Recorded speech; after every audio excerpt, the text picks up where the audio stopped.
The weather's beautiful outside right now, but on Saturday, we may have some more of this stuff. I have my full weather forecast coming up next here on MSU Inside Out. We're standing outside the church here at the Scandinavian Heritage Center. It's a beautiful day out, sun is out, few clouds in the sky. Maybe you're in town for the Huss Fest? Well, I have my full weather forecast coming up next here on MSU Inside Out.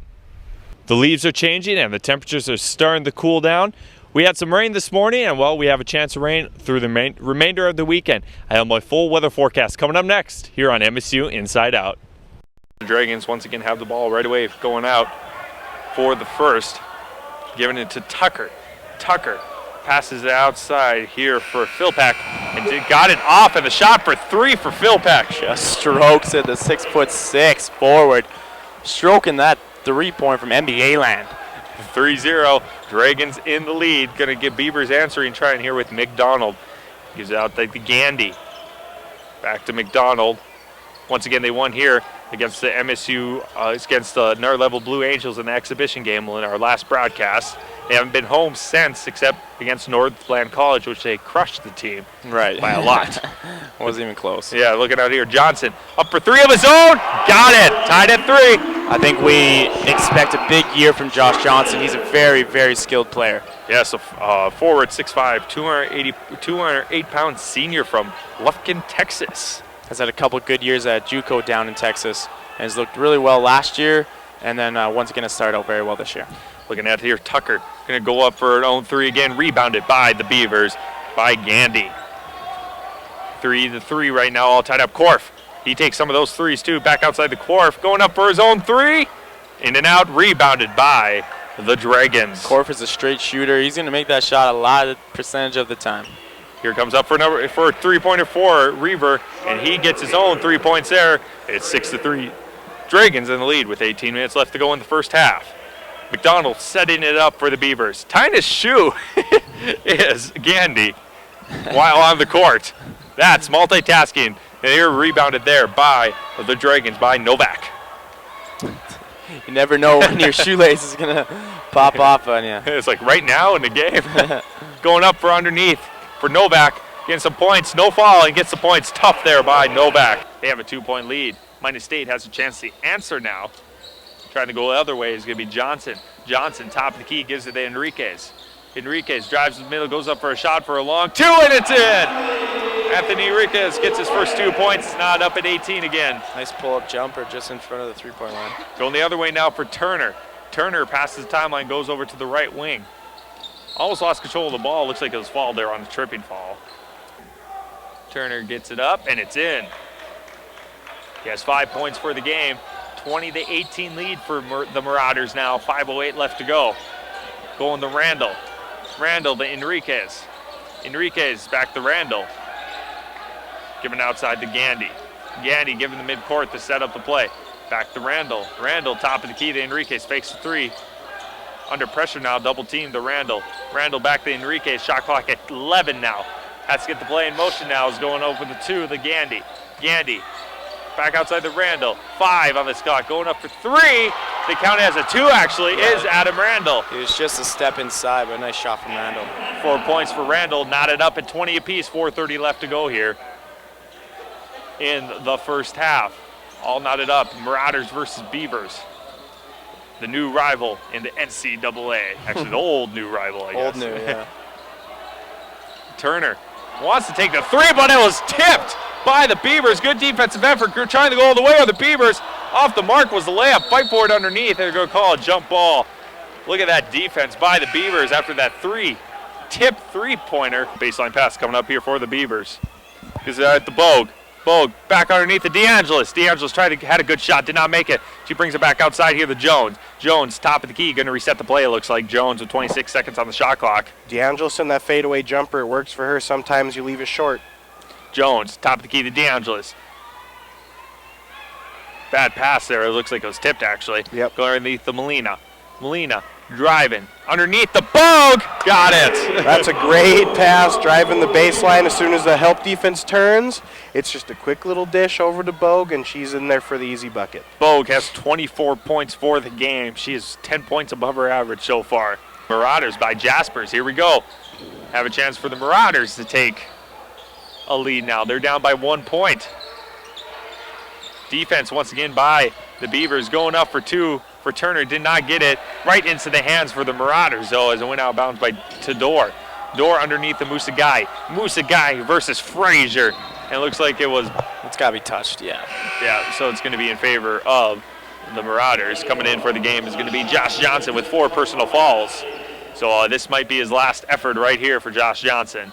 With 3:30 left to go here in the second half, Beavers lead by 1 point, 43-42. 9 fouls for the Beavers, 6 for the Marauders. It was getting too late not to put Josh Johnson, and you got to risk it. You have to right now. I think with 3:30, that's a perfect amount of time to get this going. As we have a game here, as we're going to get hit the 3-minute mark. Going up for 3 again, and it sinks it. Did it count as a 3? I think just two here for Jalen Jaspers. He is just inside the line. He has been heating up here in the second half like crazy. And now the Marauders have a 1-point lead with the Beavers' chances to answer. For Johnson. Johnson, the Randall. Randall trying to drive with middle with the spin move and gets it! Nicely done, Adam Randall. That was awesome. He has 12 points for the game now. And old-fashioned 3-point play coming up here. Used that spin move brilliantly. Foul was on. Oh, that's his 5th foul for Brandon Tyler. 5th personal foul and 7th team foul for the Marauders. So with that, he has fouled out of the game with Brandon Tyler has fouled out the game with 6 points. This is our first week of school, and they already played a couple games during the last year, during the beginning of the year actually, when school was out. The women, they had the road trips to start the new year. They lost 62-49 at Minnesota Duluth, and then they lost 67-60 at St. Cloud State last week. So 2 road losses. They started 6-3, ending 2012. They're back down to 6-5 here, starting this. The Harvey Wells County football team is starting anew this year after longtime head coach Brad Sandy retired at the end of last season. Former assistant coach and now head coach Brett Doctor takes the whistle for this season. I'm looking forward to the battles with the guys. We have a lot of guys out, 52 right now, that are all working their tails off. We're getting depth, we're getting position battles. All of that stuff, which makes you better. I mean, we're hoping that we can have guys in backup spots that are ready to go. We have to fight for our position, so we have a lot of guys switching in and out. We're not going to be as tired anymore, and it's going to be a team effort. The Hornets will once again compete in Region 3 this year after finishing 5th in the region and just missing out of the playoffs. Longtime rival Velva is back in the mix, but the Hornets believe the teams in the region are at a level playing field. Oh, they're all good, and they're all well coached, and so, you know, it's just week to week. You just got to be ready to play every week because every team out there is playing to play the playoffs, and we're hoping that we're one in the mix. I look forward to how well we're going to do this year. I mean, a lot of people are thinking of us as an underdog, but the way we've been practicing, the way we show up at camp earlier this year, I think we're going to do really good this year. Big goal of our team has been to make the playoffs. I think we've got the talent to do it. Work as hard as we can, play our hearts out. The Hornets kick off the season on Friday, August 29th versus Carrington in Harvey. For KHND Sports, I'm Kyle Dean.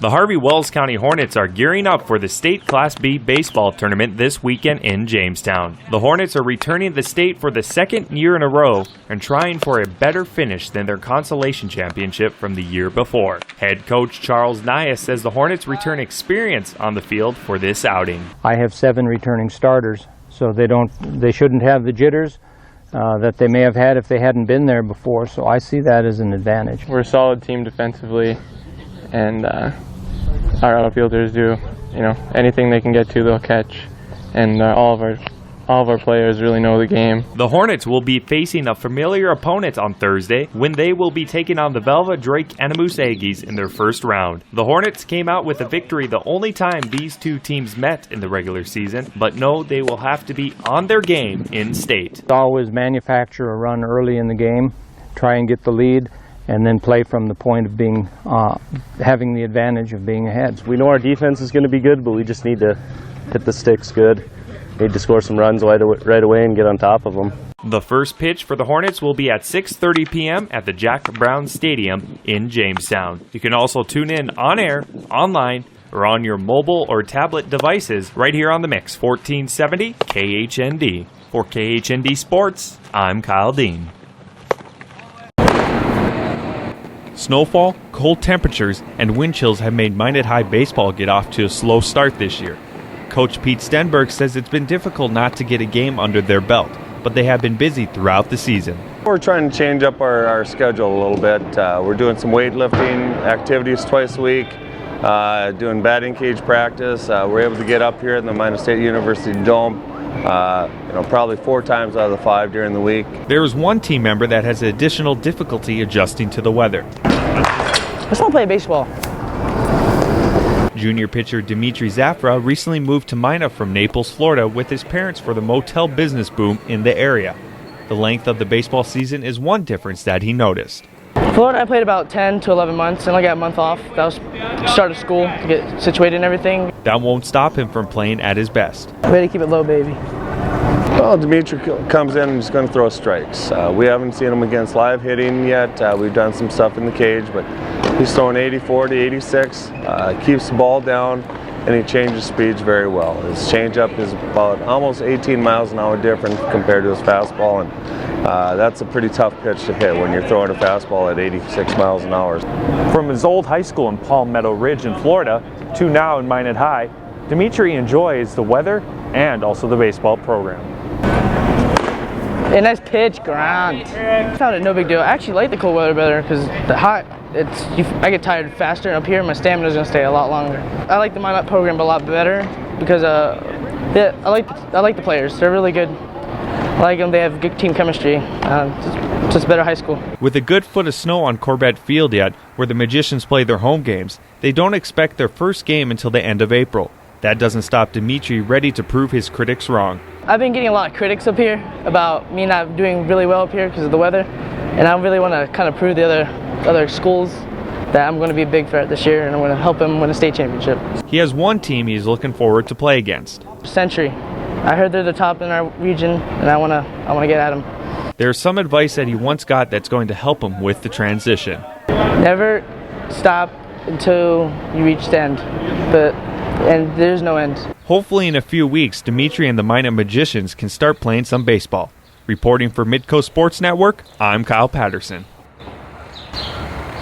Talking about Shirvani, but Kyle, you know a little bit more about that, don't you? Well, I think everybody does in the state now, what's been going down in Bismarck, so we're going to get to that right now. All right. Controversy is brewing in the North Dakota Senate and the North Dakota University System. A vote to no confidence against University System's Chancellor Hamid Shirvani was taken in the state Senate this past Tuesday and failed to pass by 1 vote. The vote would have created a proposal to an amendment to the university system budget, making over $850,000 available to buy out the remainder of Shirvani's contract. The amendment failed by a 24-23 vote. Shirvani has been criticized for what some say were quick changes and mishandling of the university system since he took over the post in July. This Wednesday, the bill went through the Senate again, and this time passing with a 28-19 vote to pass the amendment. After a bill is passed, it sits at the front desk of the Senate until the end of the following day in case lawmakers want to reconsider their vote. If the bill is reconsidered more than 2 days after the original vote, it takes a 2/3 vote to reconsider the bill. The Chancellor buyout amendment is now added to the university system budget that moves to the House for its consideration. Minot State University is the place to be seen and be heard. MSU has always cared about their students and make sure they get the best education and social growth that this college has to offer. With the university coming up to its centennial, Minot State hopes to keep moving forward with their education and help their students feel at home. MSU freshman Idanosa Enele, more known as Kelvin, shares his feelings about MSU. Minot kind of creates the medium whereby you can walk to a faculty's office, you can talk to your professor on the one-on-one basics, and you can seek help virtually everywhere. So it's a small campus, so you virtually can relate with people more often than if you're in a big school. MSU will be turning 100 in the upcoming fall. The North Dakota economy is something to envy. That isn't news, but the success of young entrepreneurs is. Derek Hackett fills us in on one young business owner that is looking to expand his business less than a year in existence. Thrive, they're also looking to expand their seating to an open rooftop by next summer. Buffalo Wild Wings has been planning on extending their franchise for over a year. Mariah Zabak will tell us how Williston is getting the job done. The new Buffalo Wild Wings is scheduled to open April 15th in Williston. So with Williston growing over there, it's just getting bigger, and they're getting more businesses over in Williston. So that's pretty good. Who knew? Yeah. But it's busy over on the western side of the state. Exactly. All right, thanks, Kyle. Yep.